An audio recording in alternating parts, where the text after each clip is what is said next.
Hi friends, Sahana form YouTube சேனலில் subscribe பண்ண எல்லோருக்கும் நன்றி. மேலும் சப்ஸ்கிரைப் பண்ணாதவங்க சகனா ஃபார்ம் யூடியூப் சேனலில் சப்ஸ்கிரைப் பண்ணிக்கோங்க.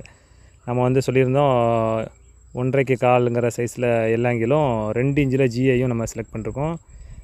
உள்ளே உள்ளதுக்கு ஃபுல்லாக நம்ம வந்து எல்லாங்கில் கொடுத்துருக்கோம். கார்னருக்கு ஃபுல்லாக நம்ம வந்து ஜிஐ கொடுத்துருக்கோம். இதில் ஹோல்ஸ் வந்து பார்த்துக்கிட்டிங்கன்னா நம்ம வந்து தற்சமயம் 5 லைன் தான் நம்ம இழுக்க போகிறோம். பிற்காலத்தில் ஒரு 2 மாதமோ ஒரு 6 மாதமோ கழித்து நம்ம லைன் இழுக்கிறதுக்காக இப்போவே ஹோல்ஸ் எல்லாமே போட்டாச்சு. ஒரு ஹோலுக்கும் அடுத்த ஹோலுக்கும் உள்ள கேப் வந்து பார்த்திங்கன்னா ஒரு ஜான் இருக்குது. அது கீழே உள்ள 5 லைனு கொஞ்சம் நெருக்கம் இருக்கும், மேலே உள்ள 5 லைன் கொஞ்சம் கேப் அதிகமாக மேலே தள்ளி இருக்கும். இதைத்தான் நம்ம யூஸ் பண்ணி தான் நம்ம சோலார் லைன் வந்து கொடுக்க போகிறோம். இதுக்கான மொத்த செலவு எவ்வளோ ஆச்சுன்னு பார்த்திங்கன்னா கிட்டத்தட்ட நமக்கு மெட்டீரியல் மட்டும் இப்போதைக்கு ஒரு 20,000 ரூபா ஆயிருக்கு நமக்கு அமௌண்ட்டு. பில் இதோட பின்னால் இணைக்கிறேன். நம்ம வந்து 3 ஜிஐ பைப் எடுத்தோம் ஃபுல் லென்த்து. அதுக்கப்புறம் பார்த்துக்கிட்டிங்கன்னா 12 எல்லாங்கில் எடுத்தோம். அதை வந்து ஒவ்வொன்றையும் 3 பீஸ் சைஸில் கட் பண்ணியிருக்கோம்.